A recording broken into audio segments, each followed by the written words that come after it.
CQ Poto, Whiskey 7, Juliet, Sierra, Juliet, CQ Poto, Whiskey 7, Juliet, Sierra, Juliet. Good luck, and on your application, 73. 73. QRZ.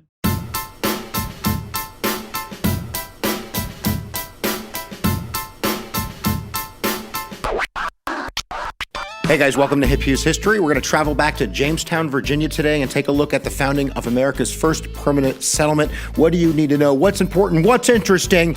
Let's try and do the giddy up for the learning and go get her done right now.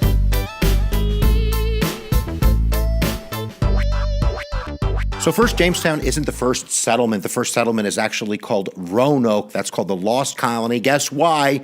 It was lost. 1584, it was founded on July 4th. How about that, kids? But by 1590, that bad boy is gone. We're not going to talk about the mysterious words on the tree. Go Google it. We also have a colony called Popham that didn't work out. So Jamestown is actually the third colony, but it is the first permanent colony. Now, in 1606, the Virginia Company, that was a charter, a bunch of entrepreneurs from England, are going to go to the New World, and they're going to find some cool digs they can call home. And there are three ships, the Godspeed, the Discovery, and the Susan Constant, and they're going to set sail in 1607. It's going to take them about 4 months, a little layover in Puerto Rico. It was probably nice that time of year. I'm just kidding. And they're eventually going to land on April 26, 1607, in what today is called Cape Henry. But Cape Henry wasn't that cool, so they're going to go exploring, and they're going to do that on what they're going to call the James River, which is an outlet in the Chesapeake Bay. And this land, which eventually they're going to call Jamestown, is really kind of an island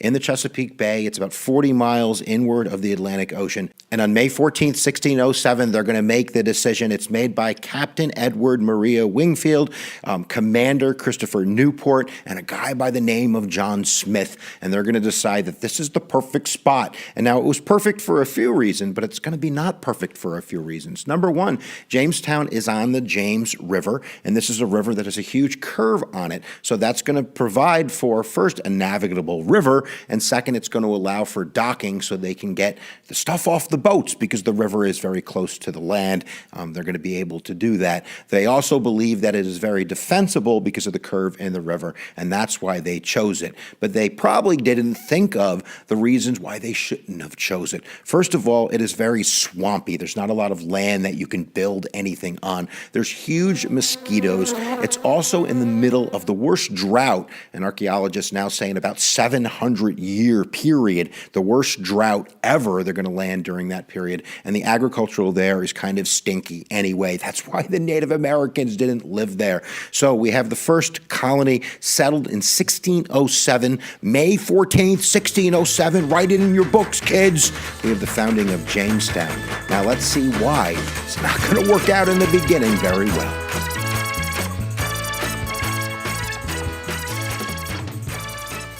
Chief Juan Asenacow, he's going to be the leader of the nearly 14,000 Native Americans that make up the Powhatan Confederacy that's going to meet John Smith and these other people that are settling Jamestown. It's thought that first there was a celebration, they might even smoke some tobacco, but in May of the same year, they're going to be attacked, and it's going to be a very volatile relationship if we say anything. And now, even though these first about 100 settlers are not going to do very well, it's thought about 80% of them are going to be wiped out in the first year. They're going to be joined in 1608 by a fresh 100 settlers, many of them Germans and Poles and craftsmen, trying to make this colony work. It's really important to understand this is not a colony of freedom. This is a colony of work. And John Smith basically said, you either work or you starve. He's really the hardcore guy. He was a mercenary. He was actually charged with mutiny on the way over, and it was only when they landed that his life was saved because the orders from London basically put him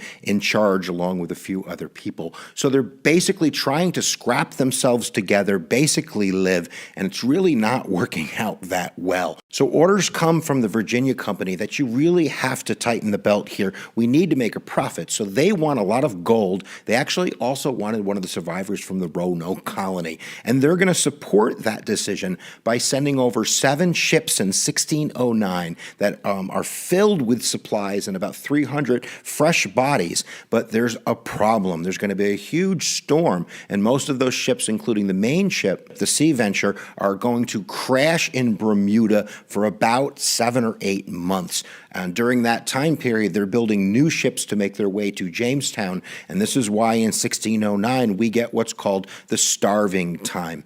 Remember, they're in a terrible place to begin with. It is a drought. They can't grow anything. There's no fresh water. So most of that colony is going to die. And we now today know that there were instances of cannibalism, that they were boiling leather and drinking that to get nourishment, eating snakes. It wasn't a very good time. So on May 23rd, 1610, those two ships that were rebuilt are finally going to make their way to Jamestown, and it is a horrible situation. They're going to pile onto the boats, and they're going to head back down the James River into the Atlantic Ocean. They're going to ditch Jamestown. They've given up. And then lo and behold, another ship arrives. On June 10th, which is called the Day of Providence by the colonists, a relief ship arrives and saves them. They head back to Jamestown where they all settle down. Now, unfortunately for John Smith, during some of these interactions with the Native Americans at the same time period, some trade going on, he was involved in an explosion, and this very powerful leader of the Jamestown colony that was keeping it together heads back for England. He's never going to come back, and all of the people that are going to be behind him for the next 10 or 20 years are going to be relatively weak leaders. Now in 1610, because all of these new settlers are coming, the Native Americans are getting restless. We're going to get the Anglo-Powhatan War, and that is really a war for control. And eventually the Anglo-Saxons, the English, they're going to win that war. They're going to win it by capturing a lady by the name of Pocahontas. You might have heard that before. Her father, of course, is the chief of the Powhatans, and he's going to sign a peace deal after that, ending that war. Now, following that, we have Sir Thomas Dale,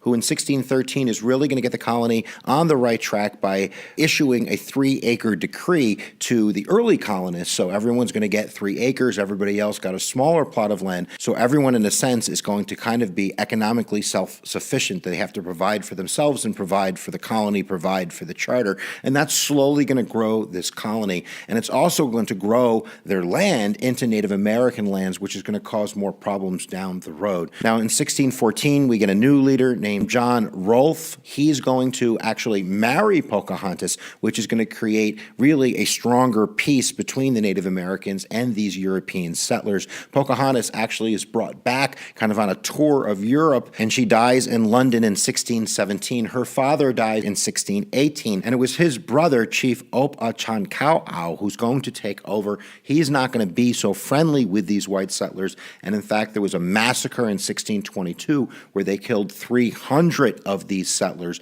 nearly 1/3 of all the English-speaking settlers. And then again in 1644, there's a huge attack where eventually that chief is captured, and it was an English guard who shot him in the back against orders from the crown. But that is really going to end most of the huge hostilities between the settlers and the Native Americans. And the peace treaties that are going to come are going to put these Native Americans on small reservations and also make them pay tributary to the English. So the settlers win, I guess, eventually. But now let's take a look at the year 1619, because there's some important stuff you need to know about 1619. So let's do that right now.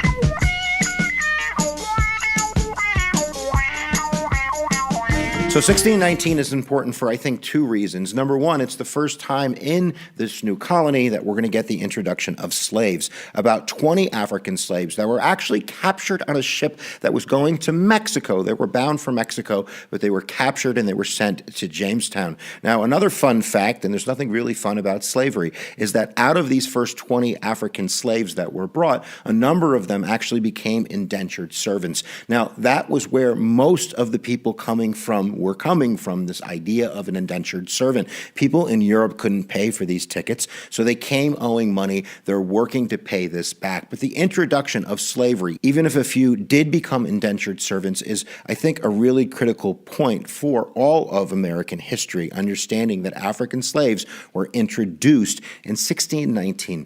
Another reason 1619 is really important because it's the founding of the first representative assembly in the Americas, and that's going to be the House of Bourbon. Burgesses. Now, the House of Burgesses is basically this idea of representation. People are going to elect people to represent them. They're going to vote on certain things. They're still under a charter, so it's not like they're a nation or a state, but there is this idea of consent of the governed.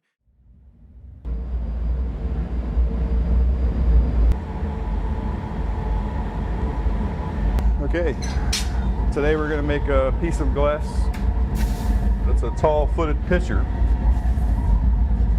So we start here at the furnace where we have molten liquid glass inside.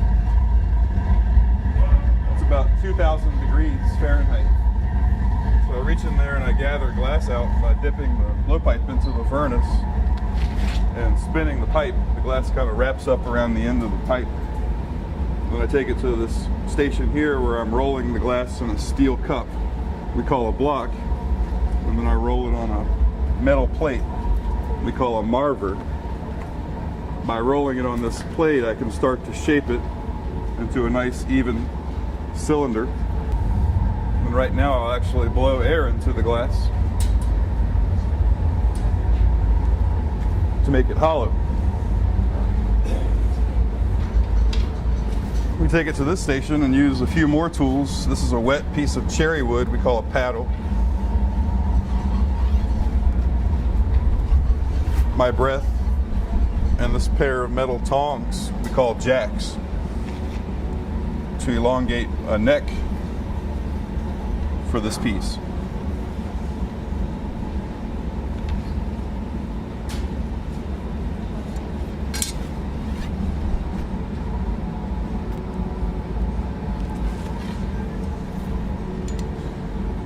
Kind of cut a groove in it up here. This is called a neckline. It's going to be a guide so that when we go to break this off, it'll have a nice guideline created so that it'll come free.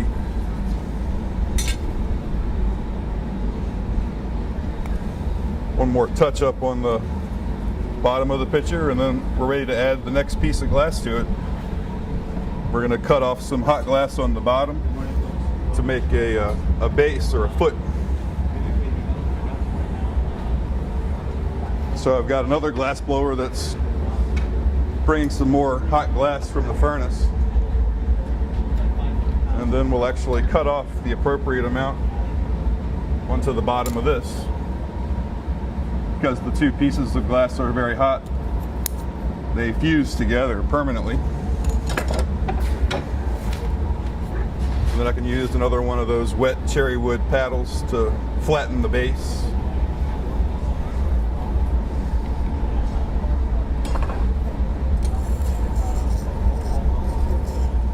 This pair, these tools here are called jacks, like I was talking about. They're kind of the primary tool for glass making. We use them in kind of a wide variety of different ways to do various shaping to the glass.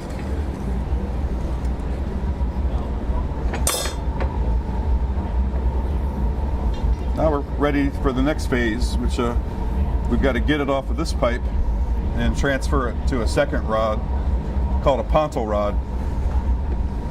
That rod has a little bit of glass on the tip of it, which sticks to the piece of glass I have here.